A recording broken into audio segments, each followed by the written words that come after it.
Hi, I'm Kathleen Hirsch, and this is Video Voters Guide, a service of the League of Women Voters, a 102-year-old nonpartisan organization that believes democracy depends on informed and active participation.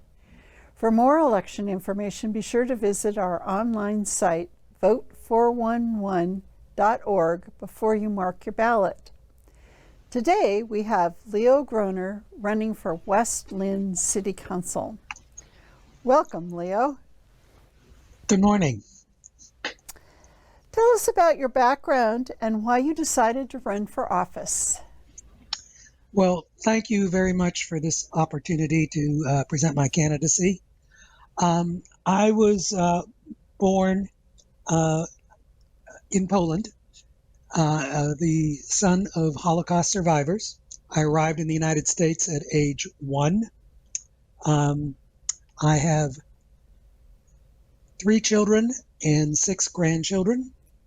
America has been very good to me. I think we have something really good in West Lynn, and I want to preserve it and improve it.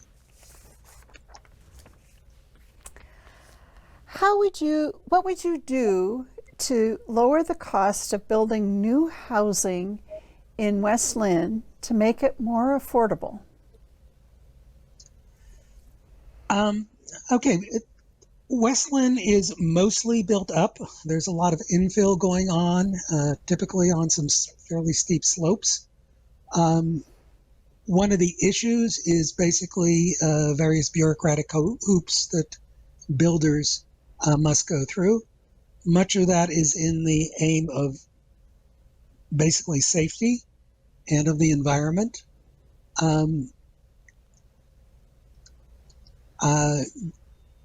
So basically reduce it, that would tend to improve building costs.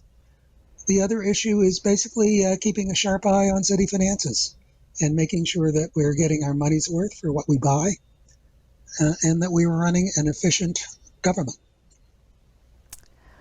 That leads into how would you balance growth and ongoing maintenance of city infrastructure and services? Well, we are getting new housing, and we have an extremely congested system that was probably designed for a population half of our size. Many of our roads are very congested. They are unsafe in the sense that there are ditches along the road. I'm very surprised I don't see cars stuck in those ditches.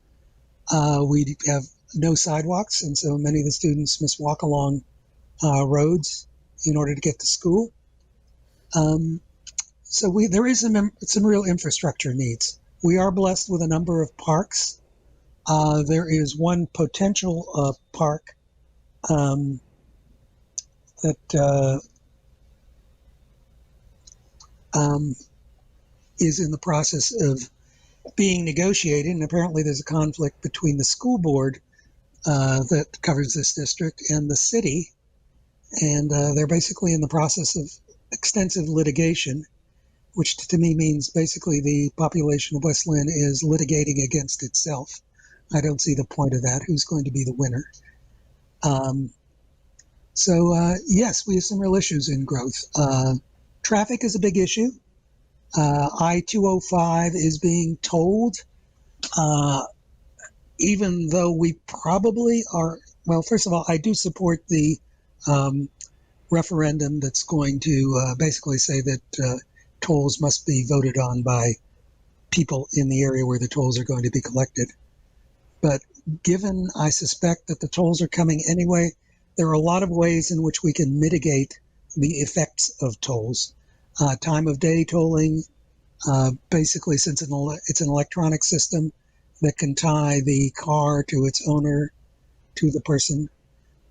So for example, senior citizen discounts, or a system where basically if you really must cross the Abernathy Bridge several times a day, maybe you only get charged for it once. These are systems that could be incorporated, and I think there's still some flexibility in the system.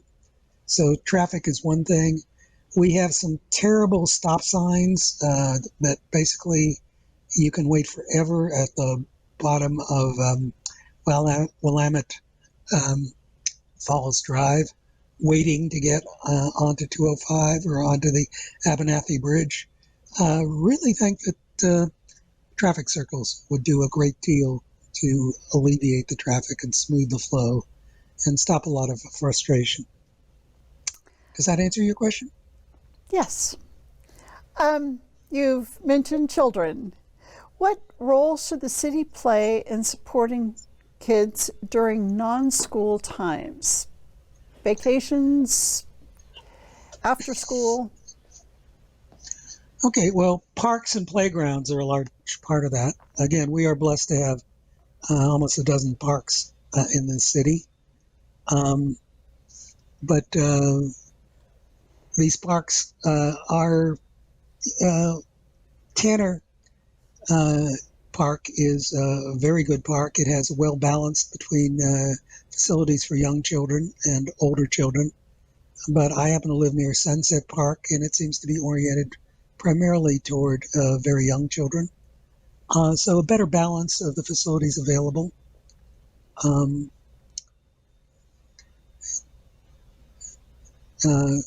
This is the main thing I think the city could do. Again, sidewalks would make it a little safer for students to walk, for children to walk on our roads.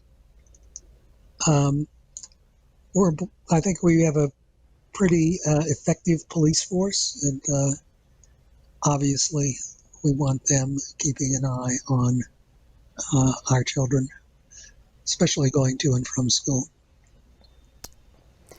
The pandemic was an isolating experience for many people.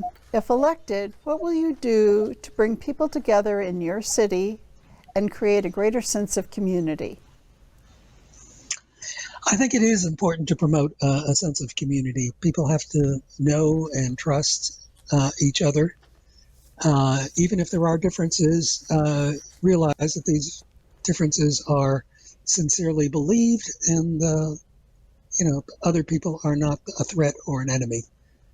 They are our neighbors in our community. So what can we do to improve it? Some of the really good things are concerts. We've had some concerts in Tanner Park. I think those are marvelous. We've had community events in Willamette Park. Again, I think those are good things.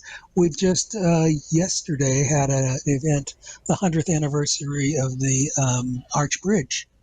I attended that, and I thought several hundred people from West Linn and from Oregon City took part in that, and I thought it was a good time was had by all, and people got to meet their neighbors and understand a little more about the history of this place. So all those. I am very impressed by our neighboring city, Lake Oswego, in their sculpture walk. I think that's something that brings people to the city and, is a kind of a feature of the city. I'd like to think hard about what we can do in West Linn to basically make the place more of a place. So there's a there. The city is somewhat scattered in residential neighborhoods and a couple of very small shopping centers and shopping district, and but something to give West Linn an identification.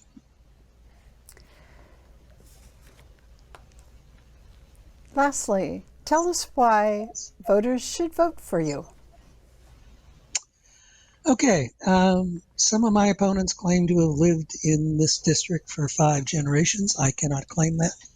But, on the contrary, I think I bring a great deal of experience to the role.